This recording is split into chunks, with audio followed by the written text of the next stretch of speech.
Maryland baseball had an offensive performance for the ages, but finished the weekend with a losing record. Men's basketball jumps up to number 16 in the AP poll, and men's lacrosse keeps the perfect season alive. We'll take a look at all that and more coming up on this edition of The Left Bench.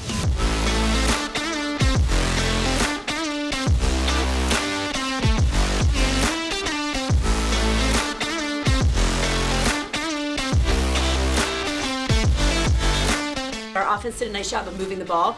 They kept their stick sharp. They do have a lot of confidence. I like our defensive intensity.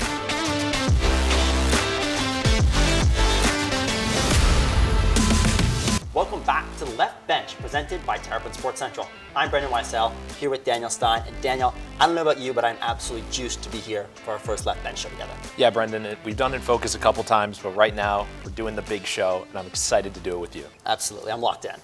And one team that's been really hot this year is Maryland men's lacrosse. Number 2 Maryland men's lacrosse took the trip up I-95 to face number 5 Princeton on Saturday, looking to stay undefeated, and the Terps did just that. Maryland finds itself in a 3-1 deficit early, but this nifty finish from Braden Urksa makes it a 1-goal game. Fast forward to the end of the first quarter, after Princeton captures a 4th goal, this submarine rocket from Matthew Keegan made it 4-4 before Aiden Aitken ties things up with his first career goal. In the second quarter, the Terps would add 4 goals while shutting out the Tigers. This finish from Zach Whittier takes Maryland into the halftime break, leading 8-4. Princeton scores the first 2 goals of the second half, but Maryland then scores 5 of the next 8. 8 different Terps put the ball in the back of the net, and Logan McNaney notched 12 saves in cage. The Terps win this one 13-9, their 9th straight win against Princeton, continuing a streak that dates back to 2006. Maryland baseball had a wild weekend at Western Carolina. Don't believe me? Well, the Dirty Terps scored 51 runs over 3 games, yet they finished the weekend 1-2. The Terps lose a close one 8-7 on Friday, despite a grand slam from Alex Clarko. Now, on to Saturday. It's the top of the 4th where everything is going right for the Terps. Alex Clarko steps up to the plate again with bases loaded, and bang, that ball is gone. Another grand slam, Terps up 19-6. 3 innings later, it's the same story. Paul Jones drives this one deep to right center field for Maryland's 2nd grand slam of the day. Terps win 35-12. Setting a program record for runs scored and hits in a single game. On to Sunday for the rubber match. It's top of the 9th, and Maryland is down 3 with the bases loaded. And I think you know what happens next. Chris Akopian takes this one over the wall to give Maryland the lead. Western Carolina scores on a wild pitch in the 9th, so here we go to extras. The Terps get a run in the top of the 10th. We are just 1 strike away from the series win. But Western Carolina's Elijah Smith walks it off with a 3-run home run, and the Catamounts take the series. To help us make sense of the first 2 weekends of Maryland baseball, we've brought in Maryland Baseball Network co-director of broadcasting and TSC executive producer, Nathan Schwartz. Nate, thanks for coming on the show. Glad to be here, fellas.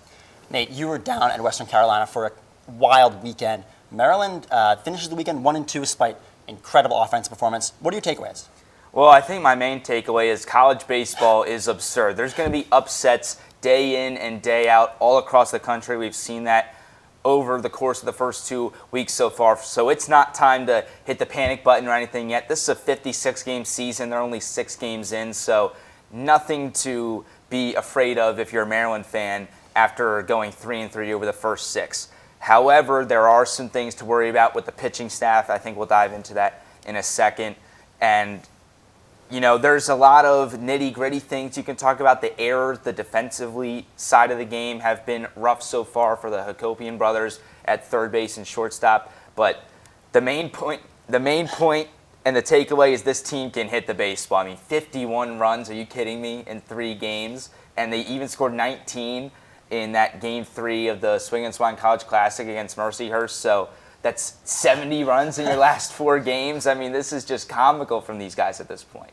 And so, Nate, while the bats have been super hot to start the season, the pitching hasn't really been as expected. What do you make of Maryland's pitching struggles so far? Well, it's nothing new for this Maryland pitching staff. Ever since I've been broadcasting games for the team, the pitching has been an issue. And as elementary as this sounds, I think they're just leaving the ball over the plate a little bit too much. You look back to that game-winning home run for Elijah Smith of the Catamounts in the bottom half of the 10th on Sunday afternoon, and that ball was just hanging middle, little high, perfect power zone. That was his first career home run. And there was a lot of extra base hits for the Catamounts this weekend, a lot of fastballs that were hit into the gaps. So I think there just needs to be a little bit more emphasis on the location. I think the pitches are there. A lot of these guys have wiffle ball-like movement on their pitches. It's just a matter of executing those pitches, and it mainly is with the bullpen. I think the starting pitching will be fine. Kyle McCoy looked fantastic on Friday. Joey McManus struggled, but he's going to have some up and down times. Omar Melendez filled in nicely for Evan Smith on Sunday as well, but it really comes down to that bullpen. If they can figure it out, I think Maryland's pitching woes will go away. So you think it's something they can clean up? Oh, absolutely. Yeah, it's always something that they can clean up. It's going to be tough to do it. They have Wake Forest coming up this weekend, a ranked team. They face Virginia later in the year in a midweek. The Big Ten this year is much more difficult than it has been in years past, but it's definitely something that I think Jimmy Jackson and Matt Swope and the rest of this coaching staff will help them work through, and they should be just fine. So when you don't have that great pitching, obviously, like we saw, you need great offense. Do you think the strength of the Maryland offense can outweigh the weakness of the pitching? No question about it. I mean, we just talked about it, right? 70 runs in 4 games. I mean, you talk about 1 through 9 in this lineup. It starts with Braden Martin at the top, an excellent leadoff hitter. He's going to get on base. Then the Hakopian brothers, 2-3 back-to-back. Chris is hitting .579 in 6 games to start the season. That's the 5th best mark in all of college baseball. And then Alex Calarco, just named the Golden Spikes National Player of the Week. He is second in the nation in home runs with 5. He's already surpassed his RBI total from all of last year in the first 6 games. He has 20 RBIs. That's the most out of anybody in the country as well. And that's just the top half of the lineup. You have 2 transfers in Liam Wilson and Aiden Hill, who only have a combined 3 hits over the first 2 weekends. So think about this lineup if they can get going. But then you also have guys coming off the bench in Jacob Orr and Michael Iannazo having multiple hit games. Iannazo reached base 7 times in that 35-12 win on Saturday in that record-breaking day for the Terps offense. So, I mean, everybody in this lineup, whether they're in the starting lineup or they're coming off the bench, is able to make an impact. And I think that just speaks to the job that Matt Swope and Tommy Gardner have done with the hitters. I mean, everybody talks about the motor preferences and what that means to this Maryland team, and I think you're seeing that it's going to be the blueprint for how to hit baseballs in the future. The hitting certainly picking up right where it left off last year, but the home opener versus Delaware later today, what are some things you're looking for from the Terps? Well, I think the main takeaway to look for is going to be Jake Yeager, the freshman out of Odenton, Maryland, the Archbishop Spalding product. He's going to make his first career start later today. He was a guy that was very highly touted out of high school, the Maryland Gatorade Player of the Year last year, top pitcher in the class of 2024 out of Maryland, top 100 player nationally for this Maryland state, and he somehow makes his way to campus. He doesn't get drafted. He's into this starting role.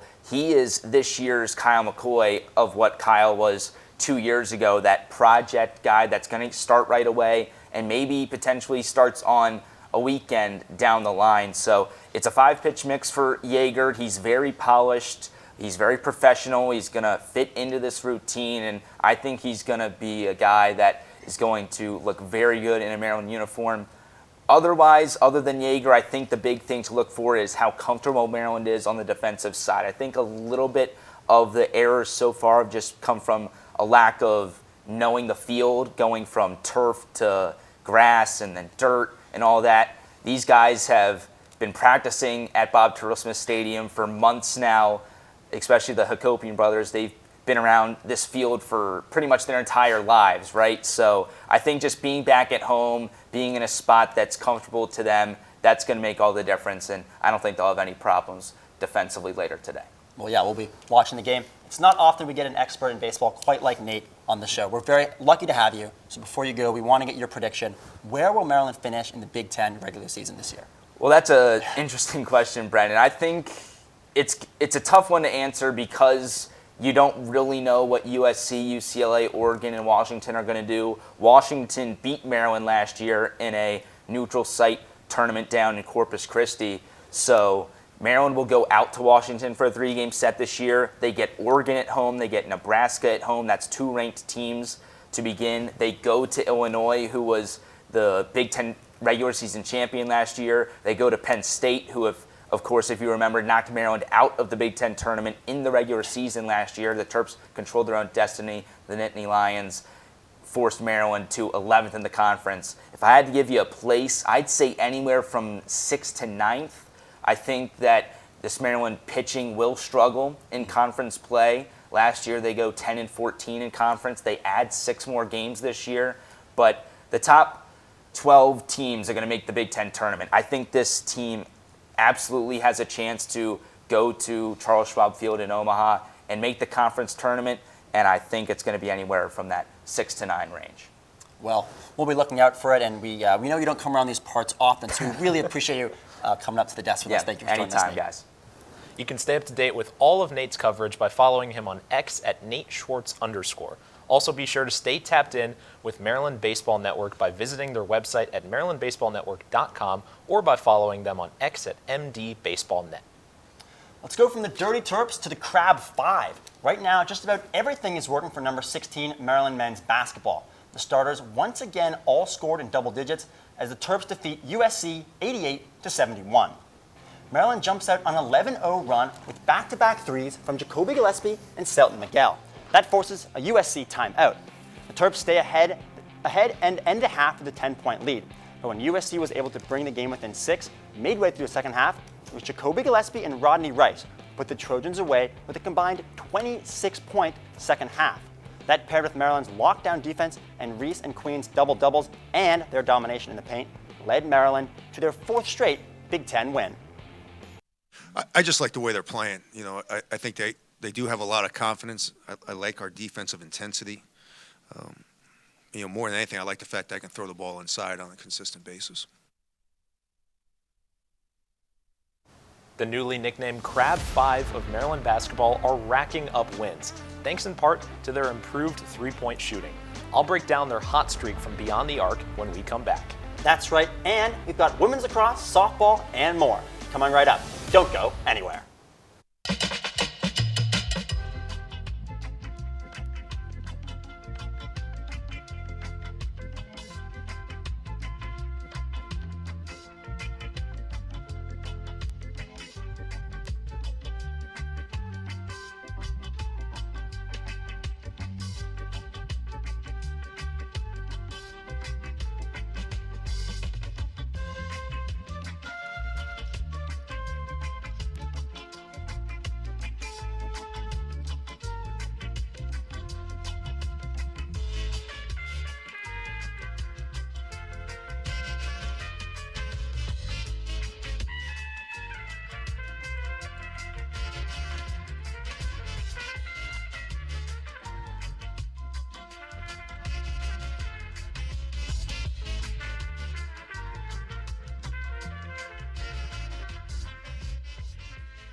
Welcome back. I'm Brendan Weissel. He's Daniel Stein in Studio B, and this is a Left Bench presented by Terrapin Sports Central. Maryland men's basketball plays their most important home game on Wednesday in what feels like years. One reason for that is three-point shooting. Daniel, tell me how Maryland has improved from deep compared to last season. Sure thing, Brendan. On February 25th, 2024, the #1 song on the Billboard Hot 100 was Lovin' on Me by Jack Harlow, and the Terps' record was 15-13. One reason for the Terps' struggles was their inability to shoot the three ball. The 23-24 Terrapins as a team ended up shooting under 29% from three, which was not only the second lowest in the Big Ten and 350th in Division I, but it was also the worst shooting season in program history. Now, why do I bring this up? Because this year's Maryland squad has completely flipped the script from behind the arc. In 2025, the Terps are shooting around 37% from three. Maryland currently ranks 4th in three-point percentage in the Big Ten and 30th in all of Division I, sliding up more than 300 places up the leaderboard compared to last year. But I want to zero in on that 37% because that's nearly a 9% improvement from last year. Now, to put this 9-point swing in perspective, here are the 3 largest swings compared to this year, compared from last year to this year in all of Division I, and here are the 3 lowest. So here's IU Indy at 12, and here's Maryland, third in Division I. This is the third biggest swing in over 360 teams. The Terps are only one of 3 Power 5 schools in the top 10 and the only Big Ten team in the top 20. Now, who are the sharpshooters leading this change for Maryland? Well, let's take a look. Here are the 5 Terps with the highest three-point percentage from last year. At number 1, you see Jahari Long, there's Dante Scott, Noah Batchelor, Jameer Young in there at 32%, Jamie Kaiser, who transferred last year at 26%. But I want to keep this number in mind. This Jahari Long number, 35.5%. Keep that in mind as we compare it to the top 5 from this year. Wow, this list could not be more different. The Terps have 3 players shooting over 40% from 3. Selton Miguel, Jacoby Gillespie, even Jay Young sneaking in there at 40%. Even look at number 5, Rodney Rice, 36.8. That number is still higher than last year's leader, Jahari Long. Even more impressive, look at all the players in the top 5. Selton Miguel, Jacoby Gillespie, Jay Young, Tafara Gapari, Rodney Rice. These are all transfers, and this is not a coincidence, according to Maryland head coach Kevin Willard. If this team wants to improve on the three-point struggles from last season, how important are Rodney, Jacoby, all these new guys going to be to that equation? Yeah, that's why we brought him in. Wow, coach, that was a long explanation, but he's not wrong, because the difference the transfers have made this year has been nothing short of monumental. These 2 pie charts compare the percentage of threes made by transfers and non-transfers. This one on the left is from the 2023-24 season. This one on the right, 24-25. So in 2023-24, last season there were 8 three-pointers made by transfers, all of them courtesy of Jordan Geronimo, who's still on the team. His three-point shooting accounted for about 4% of the total number of made three-pointers. This year, 91% of the Terps' threes have been hit by transfers. That's an 87% swing in just 1 year. And Brendan, look, there's no one path to success, but remember the Terps' record at this time last year, 15-13. What's their record now? Oh yeah, 21-6. It's no secret why. Let's see if the Terps can keep making it splash all the way to March. Yeah, Daniel, you said it. I mean, Kevin Willard in the offseason was so focused on bringing in three-point shooters, and he did exactly that. The transfers have made an impact, and it's, last year's team is almost unrecognizable for this team, and you can honestly say the same for women's lacrosse. They brought in 11 freshmen, so the team looks different. Let's go over to the Plex now, so let's talk women's lacrosse. They didn't have a great start to the season, but they looked great on Saturday against St. Joseph's. The Terps are sloppy to begin with 4 turnovers in the first quarter, but goals from Corey Edmondson and Kayla Gilmore put Maryland up 2-0 at the end of the first. In the second, Maryland's attack sheds its early season struggles. The Terps score 6 goals in the second quarter alone and go up by 7 at the half. Maryland puts the game out of reach in large part due to the play of Maisie Clevenger, as she scores a team-high 4 goals. 5 different players from the Terps go on to score multiple goals, leading to an 18-7 win. Here's head coach Kathy Reese after her team's best game so far. Our offense did a nice job of moving the ball. They kept their stick sharp. We were patient. We went through a little lull there where we were turning the ball over more than I would have liked in the first half. But we settled things in, and once we were a little more calm and a little more disciplined, we found openings. A major part of the weekend success for Maryland women's lacrosse was the scoring production, and this season, it seems to be coming from a different group. TSC's Sierra Green took a look at how some of Maryland's underclassmen impacted the win over St. Joe's. Number 9 Maryland women's lacrosse hosted St. Joseph's at the Plex Saturday, and the offensive firepower was on display. Almost every player got the chance to get involved. With Maryland scoring 8 in the first half, they really couldn't be stopped offensively. But it was Kathy Reese's young stars who really allowed the team to maintain their winning record.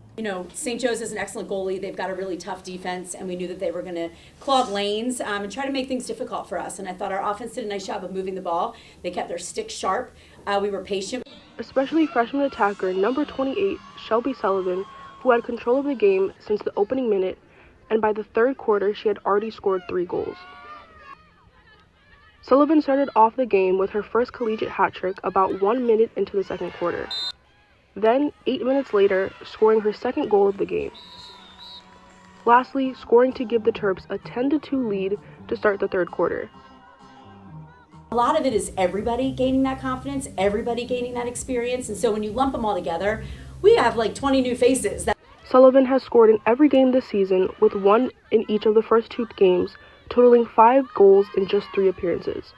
Other underclassmen, like sophomore Maisie Clemenger, who had 4 goals in the game today, have stepped up. I think that this year specifically, I think we're really selfless with our play. I think that everybody wants to see everybody do great, and it's not just one person wanting to take charge and like just take over the entire thing.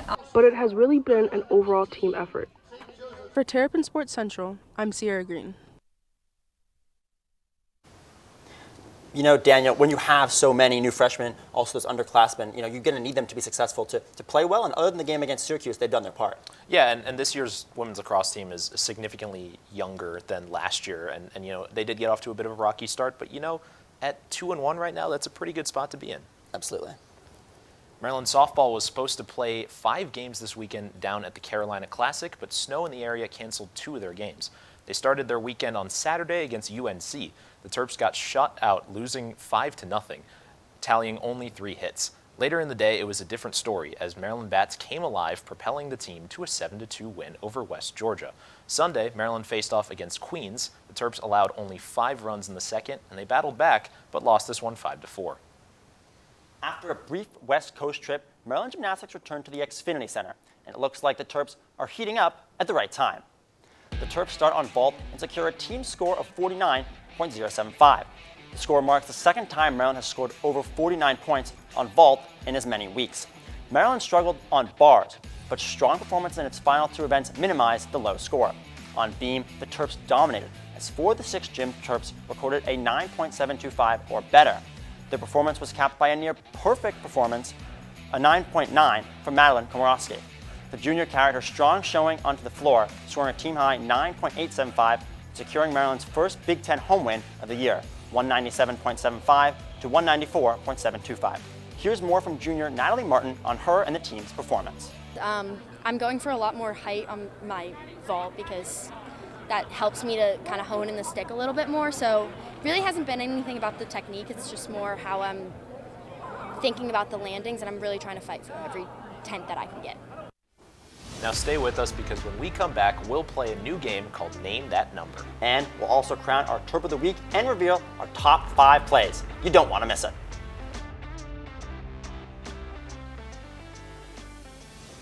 Julie was always a voracious reader. She'd carry 2 novels on an airplane because she'd read one on a 3-4 hour ride. And at some point, I began to notice that she would read a page and couldn't remember what she had just read, and she'd have to go back and read it again. I don't remember much these days after I read, but less does for me, and I love it.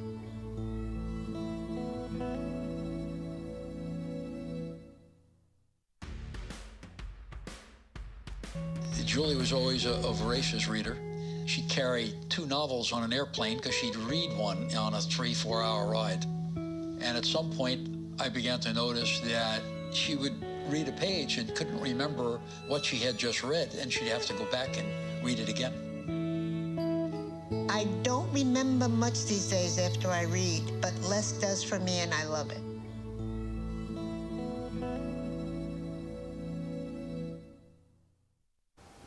Welcome back to the Left Bench presented by Terrapin Sports Central. I'm Brendan Weissel. He's Daniel Stein. We're in Studio B. You know what that means. I'll cut you off there, Brendan. It's time to play a game, this time a new one called Name That Number.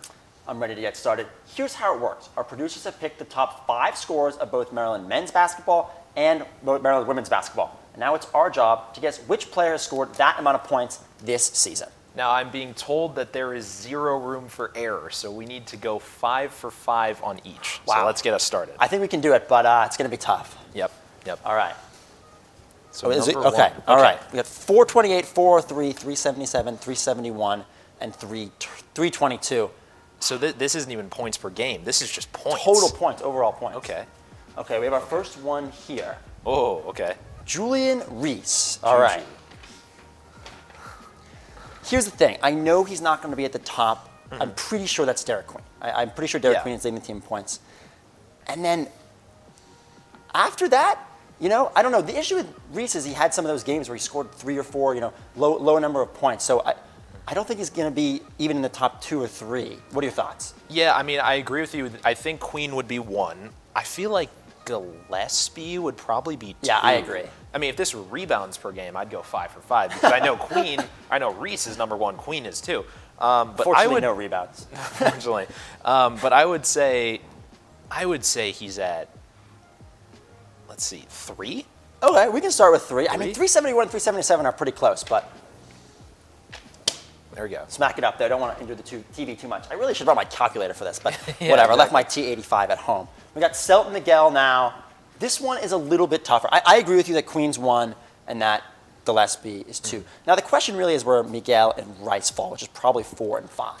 Yeah, because Rice didn't actually start out scoring that many points, but he's really come on at the end of the season, whereas Miguel has been a little bit steadier. So it's really a toss-up between these two. I agree, 4 and 5. I would say I don't think Rice has overcame Miguel's scoring. So I would personally put him at 4, but I don't know what you think. All right, I'll trust you on that. The only thing is he was injured a little bit at the beginning of the season, wasn't playing as many minutes, but I feel like recent days he's been playing very well, scoring a lot, especially from 3, as you noted earlier. Yep. All right, we got our 2 faces there. Next one coming up. Okay. Big one, very easy. Derek Queen. Any discussion needed? I think number 1, right? We pretty much covered I think it. for Mr. playing like LaMarvelous Jackson, he's got to be at number 1. He has to be. All right. We have 2 more to go. Thank you. Got the Gillespie face right there. There he is, Jacoby Gillespie, Mr. Belmont transfer. Put him at 2? Let's do 2. Okay. I think that makes the most sense, and that would leave Rodney Rice, assuming that's the face where he headed next. It was. The Crab 5, they're obviously going to be the top 5 scoring for Maryland. Let's go 5. Yeah, it'd be really funny if this was like Deshaun Harris-Smith and we were just completely wrong. Jay Young had a game I forgot about. Yeah. So this is the top 5. So we got Queen, Gillespie, Reese, Miguel, Rice. I feel pretty good about this. I don't know what you think. I feel good. The 371 versus 377, I think that's the only place we could have gone wrong. 3 and 4, but I think we're ready. Show us the money, as they say. Let me just see if the Oh man, I honestly we were close. Okay, so let's take Rice off here. We switched him, I think. Yeah, Miguel played limited minutes at the beginning of the year because he was injured. Yeah. That must be where we went wrong. All right, there's no reason to put him back up there. But we I'll got take it wrong. that. 3 for 5. I think that's pretty good. Yeah, we got the top 3. I'll sleep tonight, so we'll see. Let's peel these off, and I believe the women's team will be up next. We just got to wait for those numbers to appear on the screen, and then we can get going. I will say I think the women's is going to be a little bit harder just because Crab 5 and they had some injuries. So should we get started? Here we go. Sailor Poffenbarger. Here we go. Sailor. Okay. Well, I want to look at the numbers first. Okay. So we have, obviously. Okay. 478, 347, 264, 230. Wow. Much more spread out. I think I know who the 478 is. It's not Sailor. Yes. I don't think it's Sailor Poffenbarger. I believe Kaylee Schmeichel is going to be number 1. Yeah, I would agree. I think, Poffenbarger has missed some time. 227. She's missed some time this season, so I would guess maybe 4. Okay, I think we can start her at 4. Okay, you want to do the honors? Dude, I'll do the honors. Okay. Give us our next face. Thank you. Okay. This is, I believe, Christina Dulce. Yes, it is. Okay. Wow, I would not have guessed that she would be in the top 5. I think it's got to be 5 for Dulce because the way I'm thinking about this is Schmeichel is going to be 1. Yep. Then we're going to have Sellers at 2. 2. And then there's a bit of a drop-off. And then, so now the question is, the wild card is, does Bree McDaniel place in the top 5? That's what I've been thinking. She's thinking. been out for the rest of the season. They missed the past 2 or 3 weeks. Yeah, but she was. I know she was in the top 3 for scoring when she exited, but 227 is just a very low number. I feel like so she could be up. She could be the 5th. For now, I think we got to place her 5th though. For now, you want to put her at 5? Okay. We can see what other who else we get. Because if we don't get Bree, obviously she's not in the top 5. So we'll stick her at 27. 227. All right, Sarah Tabiasu. Okay. I feel like she's gonna have to be 3rd because we're feeling pretty confident about the top 2. Yeah. Now, Dulce is interesting to me because off the top of my head, I wouldn't have necessarily guessed her even being in the top 5. Yes, neither would I. Tabiasu is an interesting candidate because she didn't really score a lot at the beginning of the season, but after McDaniel's injuries and after Sellers fighting through her injury, she's had to score a lot more. I would put her at 3, just given what we've done here, though. Yes, maybe we'll come back to it. Maybe we'll see if any changes. But for now, we'll go with Tabiasu at 3. And here we got Kayleen Schmeichel, 478 herself. I think we know it. She's leading the team. And by a pretty large margin, actually. I assume this is going to be Cheyenne Sellers. Last I checked, Schmeichel was averaging around like 18, 17 points a game. If I had my calculator, I could do the math. Exactly. But yeah, you need they your played TI 27 games, I believe, so you guys do the math at home. Okay. So yes, So let's go with Cheyenne Sellers for number 2. Put Sellers at number 2. Oh boy, this is when it gets tough. So we have Schmeichel, Sellers, Tabiasu, Poffenbarger, and Dulcie. Is there anything here you want to change? I feel great about this. The 3, 4, and 5, I'm just not sure of. I don't know. Because I think that Saylor has missed enough games to where Tabiasu maybe has topped her in scoring. But I'm interested to see because I would be shocked if Dulcie was anywhere else. Yeah, I think she's got to be 5. All right, should we go with our gut? Should we trust it? Why not let it fly? Can All we right. see what's the Reveal. answer? Oh boy. Okay, we just flipped these. we did the same thing. Yeah, who would have thought? Okay, so let's correct it. Poffenbarger was actually at 264, and Tabiasu was at 232. That's not that far off. She could easily drop 32 in the next game, and then I mean, absolutely. Yeah. But I guess Poffenbarger shoots more threes, so maybe that's why she's jumped up a bit more. But yeah, let's. I think we did let's pretty clear the good. board. What is it? 6 for? I can't do math. 8 for 10? Is that what we got? 6 No, for we got 3 each time, so we got 6 6. for 10. Yeah, it feels like we did better than we actually did. Whatever. I'm proud of Oh our well, effort, hey, though. I had a good time.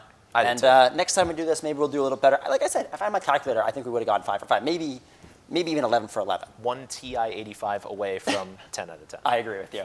Well, we've had some fun up here. Let's give out some awards. Personally, I can't imagine hitting 2 Grand Slams and not winning Terp of the Week, so this choice is easy. Alex Clarko, our Terp of the Week.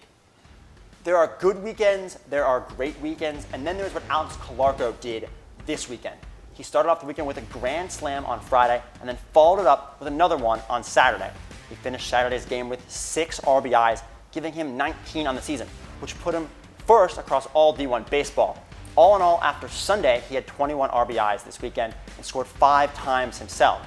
He's on a record-breaking run to start the season, and as Nate told us earlier, he was the Golden Spikes Player of the Week across the entire D1 baseball. Yeah, great honor and great week for Alex Clarko. Now let's keep the awards moving. It feels like some players spend a lifetime representing the black and gold here in College Park, but eventually they move on to bigger and better things. One such player is former Maryland basketball star and new Chicago Bull, Jameer Young. He's this week's Pro Terp. Last Wednesday, Young signed a 2-way contract with the Bulls after averaging more than 22 points and 7 assists a game for the Denver Nuggets G League affiliate, the Grand Rapids Gold. In his second game for the Bulls G League affiliate on Sunday, he dropped 21 points, 8 assists, and 5 rebounds on the way to a win. Congrats to Jameer on being named this week's Pro Terp. All right, now it's time for the best part of the show, the top 5 plays from the week. Brendan, why don't you get us started? Let's do it. Let's go to number 5, bottom 9th on Sunday. Jacob Orr gets a sliding grab to save the game. At the time, Maryland obviously lost in extras. Orr has been really good defensively this season. Let's take a look at number 4, Daniel Kelly with a nice tap-in goal there versus Princeton. It was kind of a barrage of goals in that Princeton game, but a nice job there from the veteran Kelly. More of a not top play for the Princeton goalie. Let's go to number 3. He's our Terp of the Week. He's the National Player of the Week. Clarko with his 3rd Grand Slam of the season. Just very well done from him. Let's go to number 2, and in Madden we call that a spin cycle, but in basketball we call that a slam. Derek Queen, great work there at number 2. Beautiful. Let's go to number 1. Chris Akopian, top of the 9th before that Jacob Orr sliding catch, gets the Grand Slam to go up 1 for Maryland baseball. I mean, he's fired up. His brother's fired up. They were going crazy. The bats of the Dirty Terps have been incredible this year, but as we talked about the whole show, if they're not leading to wins, not much to show for it. Yeah, but Chris Akopian, I think he's hitting something like 590 through these first handful of games. I mean, just an elite start for Chris. Just absolutely ridiculous. Maybe he'll keep it up. We'll have to see. That's going to do it for this edition of The Left Bench. Stay tuned for more from TSC this week as Joni Jansevich and Ben Volker will talk all things gymnastics on Left Bench in focus. You can keep up with all of Terrapin Sports Central's coverage by subscribing to our YouTube channel, following us on X, Instagram, and visiting our website at terrapinsportscentral.com. We will see you next time.